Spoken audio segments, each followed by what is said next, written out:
In the lore of Breath of the Wild, one of the most intriguing subjects that garner massive attention is the Zonai tribe, the ancient and long-gone inhabitants of the Faerun region.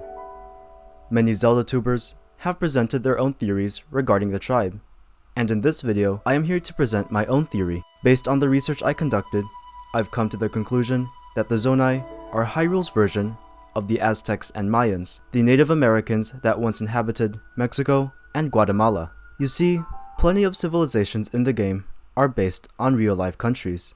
The Shika are based off the Japanese, Gerudo Persian, and Lowerland Polynesian.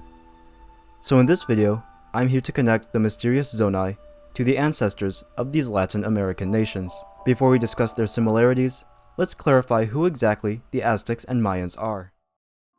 They are the indigenous or Native American societies that existed in Mesoamerica years before European colonization in the 1490s. The Mayans are the ancient civilization of various factions that lived in the Yucatan Peninsula, modern-day southern Mexico, and Guatemala.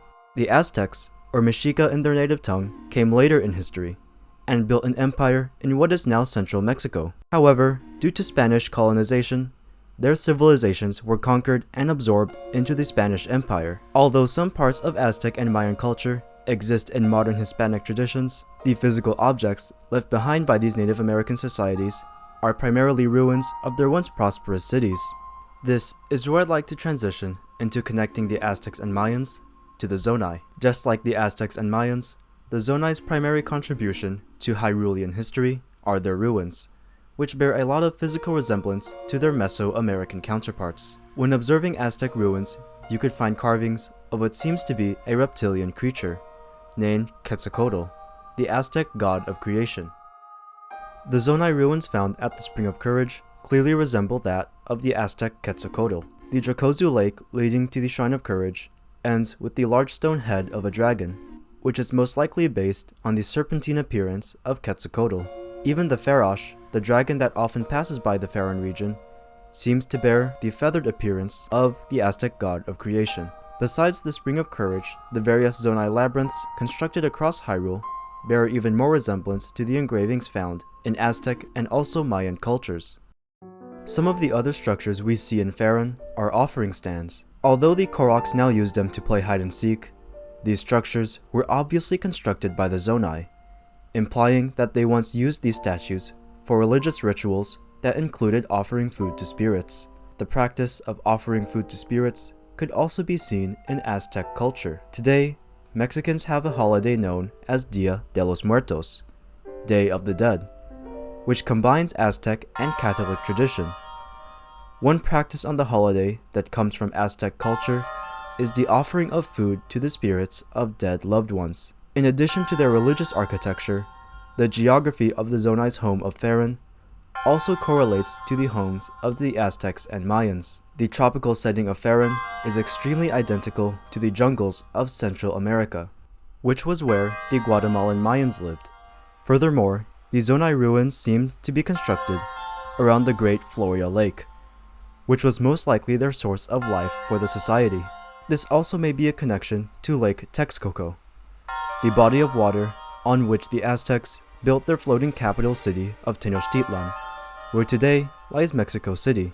Moving on with the Aztecs and Mayans, what makes their civilizations so intriguing is that they are extremely advanced considering their isolation from technologically superior Asia and Europe. One of the marvels of these indigenous Americans is the Mayan calendar. By observing the stars and celestial bodies, the Mayans created a calendar that is deemed as extremely accurate by astronomical standards.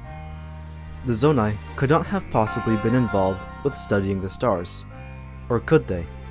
You see, perhaps the most important part of the Zonai labyrinth is the shrine that lies within. But what do these shrines, especially the labyrinths that contain them, all have in common? They are all adorned with constellations. Deep inside these Zonai labyrinths, these shrines contain star formations that are believed to have spiritual significance in the eyes of the Shika.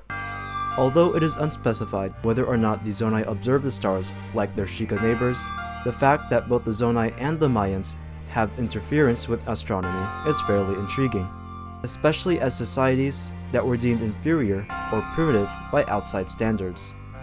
The last connection I would like to make between the Zonai and their Mesoamerican counterparts is actually an analogy to another Native American group from the same area, which are the Olmecs, an extremely ancient society that is native to Mesoamerica.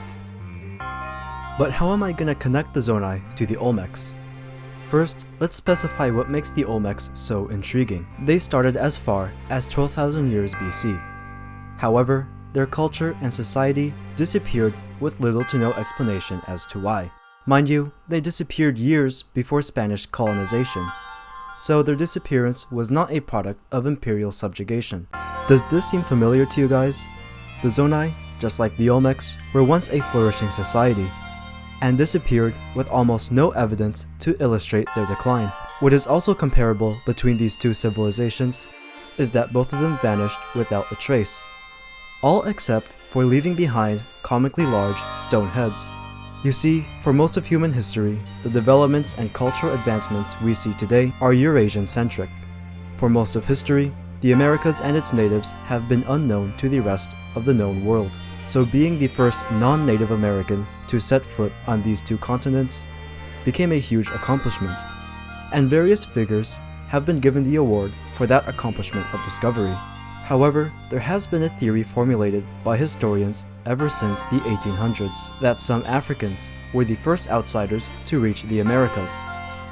This evidence and speculation actually comes from the Olmecs, all because they possess no similarities to their Native American neighbors regarding their design. Although the Aztecs and Mayans are separated by time and distance, their designs bore at least some resemblance to each other, but not the Olmecs. Their structures bear more resemblance to that of African design, suggesting the theory that this group may not have been Native American, rather African voyagers who settled in the Americas years before Leif Erikson or Christopher Columbus. But this theory may connect the Olmecs to our Hyrulean Zonai. Just like the Olmecs, there is a possibility that the Zonai are not truly native to the continent of Hyrule. What if they are truly outsiders from beyond the sea? After all, the Hylians were very aware of the existence of outside nations. The Akela Citadel was constructed as a fort to fend off foreign invaders. But is it possible that the Zonai are descended from non-Hyruleans? What led some people to suspect that the Olmecs were not truly Native Americans is that the design behind cultural sculptures was nothing like other indigenous Americans. This seems surprisingly true for the Zonai as well. Most of the other cultures in Hyrule, ever since ancient times, worship the goddess Hylia. Each culture, despite their differences, all kneel to the same goddess and have sculptures of her in each of her cities. All of these aspects that are present in the various cultures of Hyrule are absent in Zonai engravings.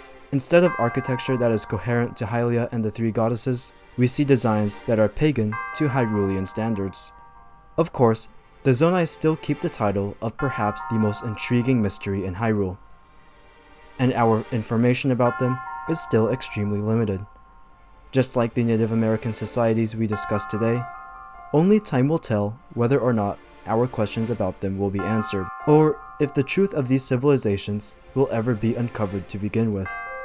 Despite this, one thing remains certain. The fact that these civilizations remain so mysterious is what makes learning about them so fun. With that being said, thank you so much for watching the video, and if you would like to see more comparisons between Zelda lore to real-life history, please consider subscribing. Thank you for watching, and see you next time.